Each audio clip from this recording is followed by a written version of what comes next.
이 시장이라는 곳은 정치인들에게는 이제 대표적인 선거 운동의 그런 장소이기도 하지만 이제 선거는 끝났잖아요. 대통령이 당선됐잖아요. 그래서 이재명 대통령이 뭐 보여주기를 위해서 간 것은 아니고 실제로 물건이 필요했고 또 하나는 서민들의 삶의 현장이니까 그것을 좀 둘러봐야 되겠다. 지금 시장 물가가 어떻게 되는지, 서민들의 장바구니 물가가 어떻게 되는지 이런 경제 동향까지 좀 살펴볼 생각이 있는 것 같고 이것을 바라보는 이제 시민들은 이재명 대통령에 대해서 야 진짜 서민 대통령 맞구나, 소년공에서 대통령이 된 무수저 대통령이 맞구나 그런 생각. 한남동 관저에 먹을 것이 없기 때문에 찬거리 사러 가자라고 실제로 뭐 그럴 개연성을 전혀 배제는 못합니다만은 제가 파악하고 있기로 관저에는 십수명의 그 상근이라는 분들이 계십니다. 거기에 요리하시는 이제 분도 있고. 그렇습니다. 그렇기 때문에 그것은 좀 너무 나간 얘기, 정말 먹을 게 없다라고 얘기를 하면은 그 하루 전에 이재명 대통령이 필기 도구도 가보니까 없더라, 마치 무덤 같더라 하는 얘기를 하고 많은 이 단어 중에서 무덤이라는 얘기를 꺼내서 많은 분들이 아주 당혹스러운 상황인데요. 그것의 사실은 그 핵심 포인트는 업무 인수인계가 제대로 됐느냐 안 되느냐 그 차이였거든요.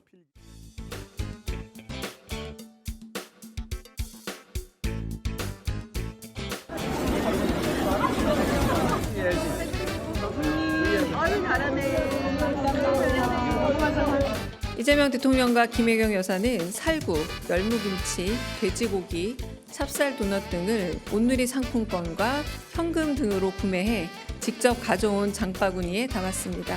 남성 사계시장 방문은 예정되어 있지 않았던 일정이었으나 민생과 경기를 직접 체험하고 서민경제 현황을 경청하기 위한 이재명 대통령의 뜻이 반영된 행사였습니다. 네, 현충일 기념사가 끝나자마자 이 사당동에 있는 이 남성시장, 재래 전통시장을 이제 방문을 전격적으로 해서 언론에 알리지 않았거든요. 어떤 의미를 두고 계세요? 언론에 알리지 않았던 것은 계획되고 준비된 일정은 아니었던 것 같아요.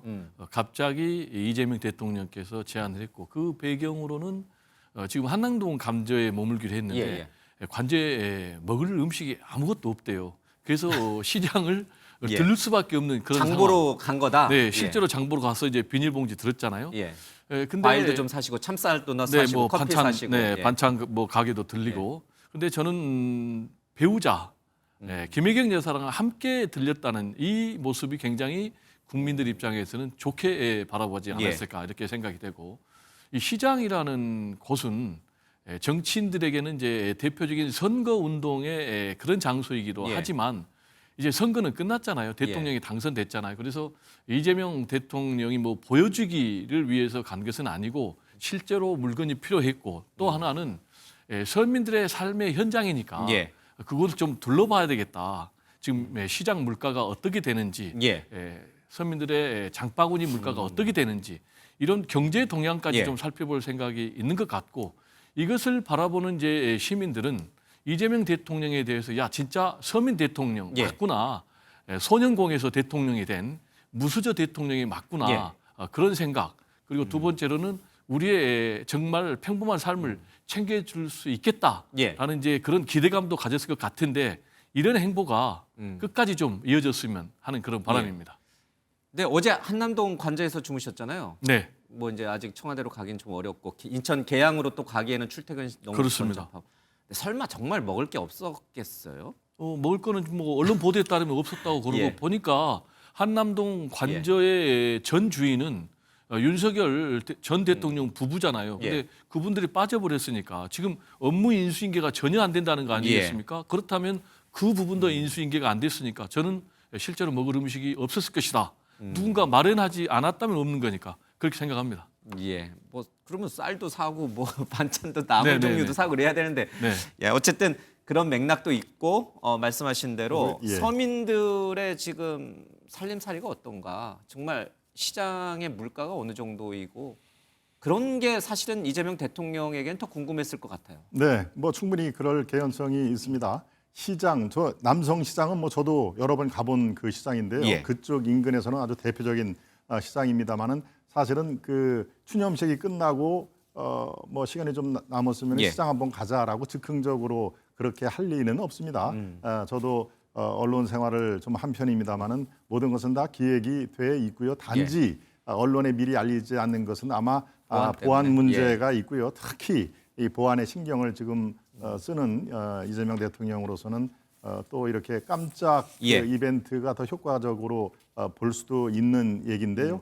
아까 정말 이 한남동 관저에 먹을 것이 없기 때문에 찬거리 사러 가자라고 실제로 뭐 그럴 개연성을 전혀 배제는 못합니다만은 제가 파악하고 있기로 관저에는 십수명의 그 상근이라는 분들이 계십니다. 거기에 요리하시는 이제 분도 있고, 그렇습니다. 예, 그렇기 때문에 그것은 좀 그 너무 나간 얘기, 정말 먹을 게 없다라고 얘기를 하면은 그 하루 전에 이재명 대통령이 필기 도구도 가보니까 없더라, 마치 무덤 같더라 하는 얘기를 하고 많은 그 이 단어 중에서 무덤이라는 얘기를 꺼내서 많은 분들이 아주 당혹스러운 상황인데요. 그것의 사실은 그 핵심 포인트는 업무 인수인계가 제대로 됐느냐 안 되느냐 그 차이였거든요. 필기 도구는 뭐 프린트가 없고라는 그것은 별개 문제고요. 그런데 인수인계 문제는 이미 다 비서관실로 해서 인수인계가 다 집대성 돼 있고 그것이 넘겨준 걸로 지금 파악이 돼 있습니다. 그러니까 초반전에 어떤 무덤 같다 또 관저에 먹을 것이 전혀 없다라고 하는 이 표피적인 그 얘기는 사실 팩트 체크를 더 해보고 자신 있게 말씀하시라 이런 말씀을 드립니다. 통상적으로는 이제 전 정권에 있었던 이제 비서실장이라든지 이런 분들이 좀 뭐 인수인계도 좀 해주고 네. 뭐 또 새 대통령이 오면은 이제 그 청와대 그 용산 대통령실 직원이 네. 또 이제 따뜻하게 맞이하면서 여러 가지들을 이제 하는 게 정상적이긴 한데 이게 조기 대선이 치러지다 보니까 그런 인력은 좀 부족했던 것 같아요. 대통령이 느끼기에는. 그렇죠. 네. 그러고 그게 이제 그런 식으로 표현이 좀 나온 것일 거고. 예, 하루 전날 정진석 비서실장이 퇴임식을 하고 직원들과 이렇게 악수를 하면서 가는 그런 게 보도가 됐는데요. 제가 그러지 않아도 파악을 좀 해보니까 그것은 어차피 다음 날 선거가 있고 비서실장 역할은 여기서 끝이니까 일단 그 공식적으로는 퇴임을 하지만 비서실장이 퇴임식을 한다고 해서 다시 대통령실에 와서 업무 인수인계를 위한 회동 이것은 다 생각을 하고 있다. 그리고 모든 인수인계 작업은 매뉴얼대로 그리고 지정된 국가기록물관리법에 의해서 지정이 된 그런 그 프로토콜대로 지금 진행이 돼 있다. 아니 그러니까 아무리 조기 대선이라고 해도 감정적으로 인수인계 하지 마. 그리고 이른바 늘공이라고 그러죠. 각 부서에서 파견 나온 부서 전원 다 이 제자리로 가고 여기에 이제 한 명도 남지 마 이렇게 하지는 않은 걸로 파악이 됐습니다. 그러니까 바로 하루 만에 상당 부분이 복귀가 된 건데요. 아마 어떤 그 소통 면에서 어떤 그 약간의 문제가 있었을 가능성은 있습니다만은 업무 인수인계에 대해서는 저희들이 어제 당 차원에서 어제와 그저께 계속 이렇게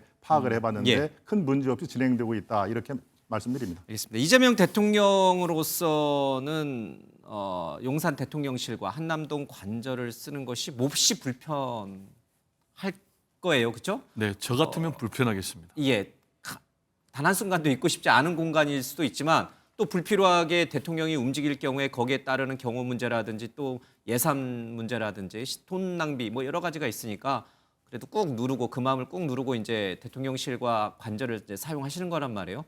근데 얼굴 표정에서는 좀 불편함이 많이 묻어나는 것 같아요. 말에서도 그렇고. 저 같으면 이제 굉장히 불편할 것 같아요. 이유는 본인이 선택한 관저가 아니잖아요. 그리고 전임자가 뭐 명예롭게 끝난 것이 아니고 결국 이제 쫓겨났지 않습니까? 더구나 뭐 대통령 집무실 관저를 움직이는 것과 관련해서 무속 주술의 영향을 받았다라는 그런 의혹들이 끊이지 않았잖아요. 민주당은 처음부터 관저 이전을 반대했잖아요. 네, 그렇습니다. 그렇다면은 굉장히 저 같으면은 좀 꺼릴 텐데 그런 것만 봐도 이재명 대통령은 무속이나 뭐 주술의 영향을 전혀 받지 않는 실용주의자다라는 것을 말해주는 그런 대목이 아닌가 생각이 되고요. 또 두 번째로는 본인이 인천 계양에서 계속 출퇴근을 지금 뭐 윤석열 전 대통령 같은 경우는 아크로비스타에서 6개월 동안 출퇴근했지 않습니까? 그러면 무엇보다도 경호도 문제지만 시민들이 교통 통제하니까 굉장히 불편해요. 예. 그래서 그런 부분까지 이제 이재명 대통령은 감안해서 그렇다면 여러 가지 불편하지만 뭐 기분도 좀 그렇지만 한남동 관제에 내가 과감히 머물겠다. 예. 그렇게 선택을 한 것 같고요. 팩트 체크와 관련해서는 일단 인수인계가 매우 미흡한 거는 사실인 것 같아요. 왜냐하면 대통령도 직접 그 부분에 대해서 얘기를 했고 또 그리고 대변인도 그 부분에 대해서 얘기를 예, 했는데 그걸 뭐 대통령이 거짓말할 이유 또 대변인이 예. 논평을 통해서 거짓말할 이유는 전혀 없고 실제로 지금 박근혜 전 대통령이 탄핵에서 물러났을 때와 비교해 보면 당시에 한강호 비서실장은 다 인수인계 현장에 있었거든요. 예. 그리고 김관진 안보실장 같은 경우는 사표가 수리됐음에도 불구하고 나흘 연속 출퇴근하면서 인수인계 협조했고 예. 또 경호실장은 사표가 수리됐음에도 불구하고 마지막까지 경호 현장에 있었고 그런 부분에 비교하면 전혀 좀 맞지 않다라는 거 하나. 그리고 예. 190명의 공무원들이 다 돌아가 버렸어요. 그러니까 그 갑부처로. 부분들을 예. 이게 뭐냐. 그래서 다 복귀시켜 가지고 거의 예. 대부분 왔다라는 것만 봐도 지금 대한민국의 정부가 시스템에 따라서 움직이지 않다. 예. 그래서 저는 어떤 정권이 들어선다 하더라도 좀 시스템에 따라서 예. 대한민국 정부 국가 운영이 좀 됐으면 하는 그런 바람입니다. 넘겨주는 쪽은 충분히 넘겨줬다고 생각하는데 새로 들어가서 받는 쪽은 뭔가 그래도 많이 아쉬운 이제 그런 것들이 정권 인수인계라는 것일 텐데 특히 이제 이번처럼 치열했던 또 정치적으로 대립했던 정권의 교체다 보니까 아마 그런 부분에서 서로 인식의 차이가 굉장히 컸던 것 같습니다.